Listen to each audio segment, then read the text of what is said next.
চলে আসছে তাই না? হ্যাঁ আসছি, তোমার হাজবেন্ড বাসায়। এমন তোমার সাথে আমি আর্জেন্টলি আসতে বলে কেন বলতো? হ্যাঁ হ্যাঁ আমি জানি, সবই জানি। শোনো, এখন এত কথা বলার সময় নেই। এই ব্যাগটা ধরো, এর মধ্যে 20 লক্ষ টাকা আছে। কি বলছো, 20 লক্ষ টাকা? হ্যাঁ, এখানে 20 লক্ষ টাকা আছে। আর শোনো, ও এখন ঘুমাচ্ছে, ও ঘুম ওঠার আগেই তোমার এখান থেকে চলে যেতে হবে। আচ্ছা আচ্ছা, এই শোনো না, আমাদের বিয়েটা কি করলি? ওহো, তুমি সবসময় বিয়ে বিয়ে কেন করো? বিয়ে তো করবো তাই না? এখন তোমাকে এই ব্যাগটা দিচ্ছি, এই ব্যাগের মধ্যে 20 লক্ষ টাকা আছে। এই ব্যাগটা নিয়ে চুপচাপ এখান থেকে চলে যাও। আর শোনো, ও এখন ঘুমিয়ে আছে, ও ওঠার আগে এখান থেকে তোমাকে চলে যেতে হবে। আর একবার ওর কাছ থেকে এই সব প্রপার্টি যখন আমার নামে করে নিব, বাস খেলা শেষ। এরপর তুমি আর আমি একদম বিন্দাস লাইফ লিড করতে পারবো। ওকে। আচ্ছা শোনো, ও ওঠার আগে তাড়াতাড়ি যাও। ঠিক আছে, আমি তোমাকে এগিয়ে দিয়ে আসি, চলো। আসো। এখন তো আলমারিতে অনেক গহনা পড়ে আছে, ওগুলো নিতে হবে না? তুমি এখানে কিভাবে? মানে তুমি না ভেতরে শুয়েছিলে? শুয়েছিলাম। একজন পুলিশ অফিসারকে এত সহজে বোকা বানিয়ে চলে যাবে সেটা ভেবেছিলে তাই না? সামান্য একটা সিলিন্ডার আমার পাশে রাখবে আর আমি চিন্তা করবো যেটা আমার ওয়াইফ। আমি শুধু অভিনয় করতেছিলাম। কি কি বললো তুমি? তার মানে তুমি ঘুমিয়েছিলে না? না, আমি ঘুমিয়েছিলাম না। আর আমি তোমাকে বলছি আসল কাহিনীটা।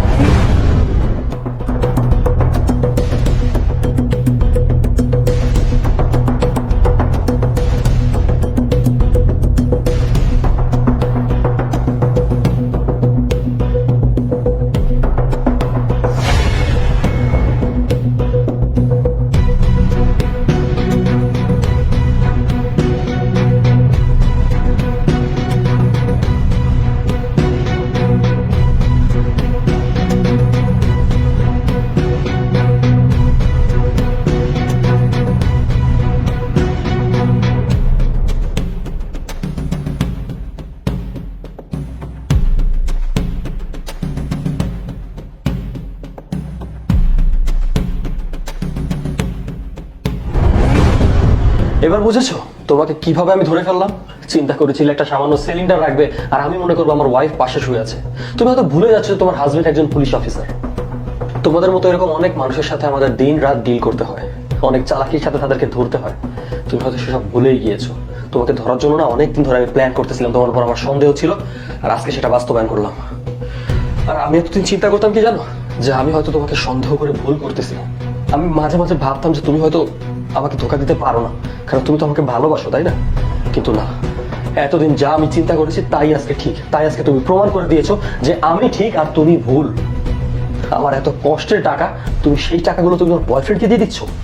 আজকে রাতেও ভেবেছিলাম যে না, আমার সন্দেহ ভুল প্রমাণিত হবে আর তোমার উপর থেকে সন্দেহ বাতিকটা সরিয়ে নিব, কিন্তু না, তুমি আসলে, যাই হোক, তুমি আমার সাথে যেটা করেছো সেটা তো করেছোই। এবার আমি তোমার সাথে কি করবো সেটা তুমি দেখবে।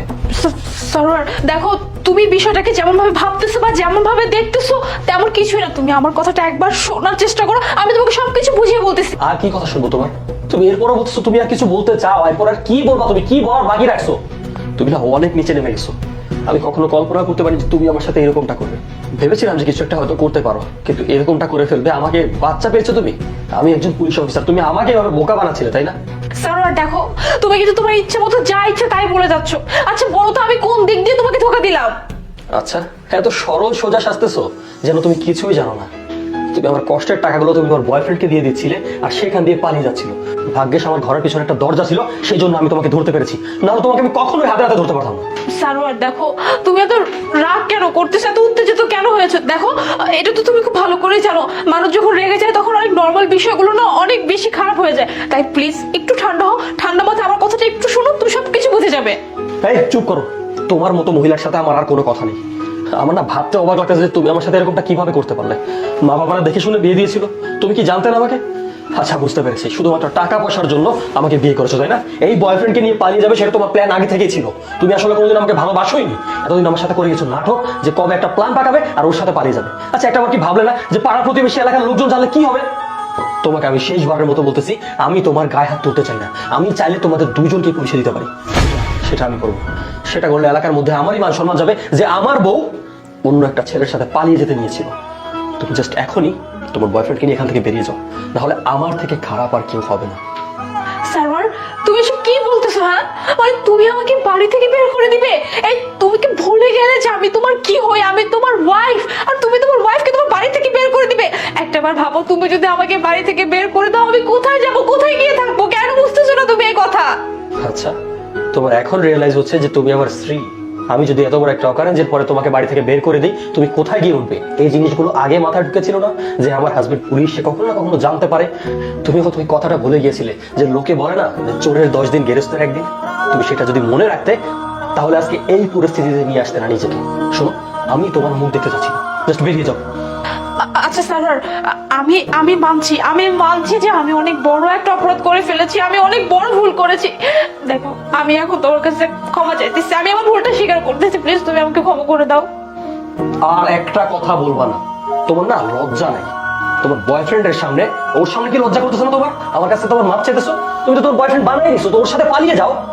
আর একটা বার যদি আমার কাছে মাপ চাইছো আর বলছো যে এই বাসায় তুমি থাকবা, তোমাদের দুইটাকে থানা নিয়ে রিমান্ডার এমন মারবো না, তখন বুঝবো কত ধারে কত চাপ। বেরিয়ে যাও।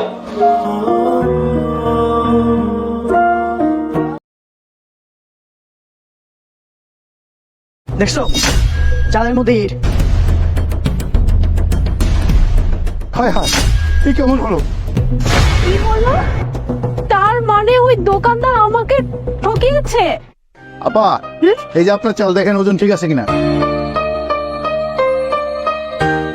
মামা, আমি তো আপনার কাছে চাল চেয়েছিলাম 7 কেজি, কিন্তু মামা আমি তো দেখছি এখানে আছে 7 কেজি 600 গ্রাম। মামা, আপনি তো জানেন যে আমি এই চালটা নিচ্ছি সিন্নি চড়াবো বলে, আমি এক্সট্রা চাল নিতে পারবো না। আমি যে পরিমাণ চাল আপনার কাছে চেয়েছি, আপনি আমাকে ওই পরিমাণ চালই দেন। আরে আপা, অসুবিধা কি? আপনি তো সিন্ডি দেবেন, আমি একটু শরীর হলাম, এই জন্য এইটুকু চাল বেশি দিছি আপনাকে। বাহ, বেশ ভালো তো, অবাক হলাম। আজকাল এমন দোকানদার তো খুঁজে পাওয়া যায় না। সবাই যে যার বিজনেস নিয়ে বিজি থাকে, কে কিভাবে লাভ করবে এই ধান্দায় থাকে, কিন্তু আপনি তো সম্পূর্ণ অন্যরকম। যাই হোক, আচ্ছা মামা বলেন তো আমার কত টাকা হয়েছে? 500 টাকা। আচ্ছা ঠিক আছে, দিচ্ছি। এই যে আপনার টাকা, আর আমাকে চালটা দিন।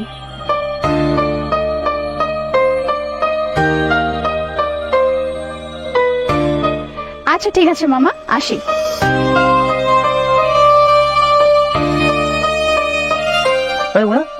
কোথায় যাচ্ছ? হ্যাঁ তুমি? আমি তো চাল কিনে বাসায় যাচ্ছি। তুমি তো জানোই যে আমি আজকে সিন্নি চড়াবো। আজকে তুমি সিন্নি চড়াবে? আজকে কি বার?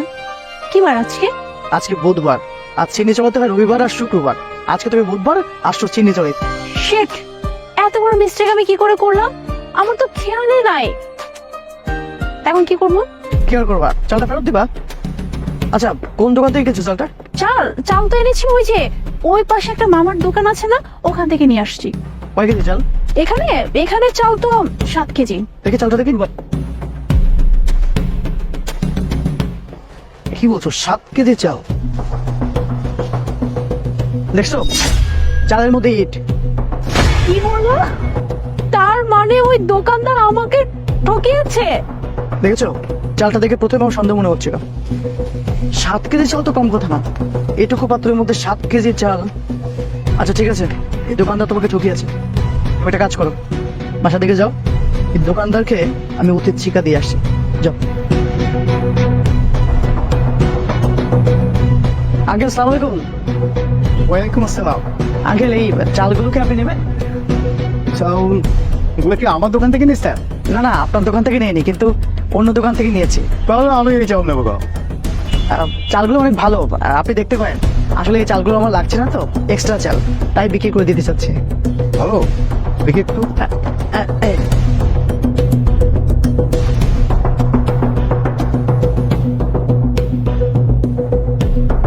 আচ্ছা ঠিক আছে, আমি রাখবো।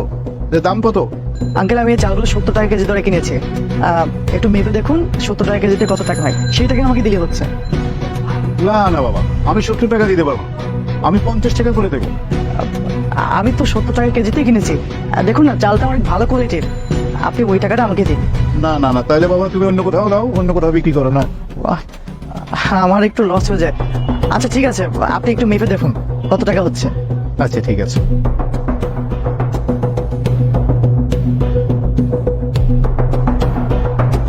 এই 18 কেজি।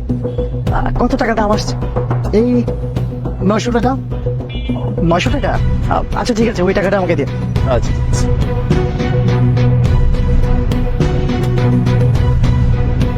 এই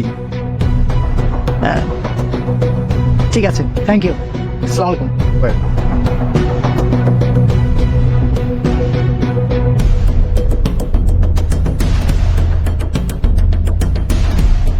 হায় হায়, এই কেমন হলো? আসলে অন্যের ক্ষতি করতে গেলে নিজেরই ক্ষতি হয়ে যায়। অতি লোভে তাঁতি নষ্ট।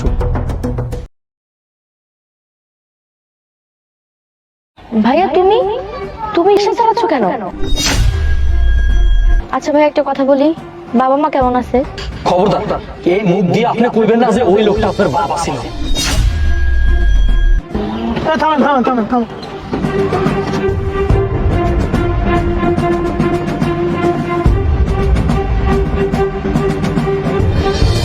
ভাইয়া তুমি তুমি রিক্সা চালাচ্ছ কেন? কেডা আপনার ভাই? আপনি কি কইতেছেন আফা? আপনি আমার টাকাটা দেন না, আমি যাইগা। কি ব্যাপার, তুমি তোমার ভাই? আমি তোমাকে বলছিলাম না আমার বড় একটা ভাই আছে, ইনি তোমার বড় ভাই। কিন্তু ভাইয়া তুমি রিক্সা চালাচ্ছ কেন? দেখেন আফা, আপনার কিছু একটা ভুল হইতেছে। আমি আপনার ভাই হয়ে যাবো কোন দুঃখে কন্ত? আমি তো রিক্সা চালাই। ভাইয়া এভাবে কেন কথা বলছো বলো? আমি তো তোমার নিজের ছোট বোন, তুমি আমাকে চিনতে পারতেছো না? কিন্তু তোমার এই হাল কি করে হলো? তুমি এত শিক্ষিত একজন মানুষ, রিক্সা চালাচ্ছ কেন? দেখেন আফা, আপনার আমি আবারও করছি, আমি আপনার ভাই হতে যাবো কোন দুঃখে? আপনি নিজের দেখেন আর আমার দেখেন না। আপনি জামা কাপড় দেখেন আর আমার জামা কাপড় দেখেন। আমি সামান্য একটা রিক্সাওয়ালা আফা। আমি কেউ না, আমি ম্যাজিস্ট্রেট হইছি, আমি বাবার স্বপ্ন পূরণ করছি। আমি জানি আমি অনেক বড় ভুল করছি, তোমাদের সাথে অনেক অন্যায় করছি। একটাবার কি মাফ করা যায় না আমাকে? ও আফা, আপনি ম্যাজিস্ট্রেট? আচ্ছা ভাই একটা কথা বলি, বাবা মা কেমন আছে? খবরদার, এই মুখ দিয়ে আপনি কইবেন না যে ওই লোকটা আপনার বাপ আছিল। আপনার কোনো বাপ নাই, বাপ আছিল শুধু আমার।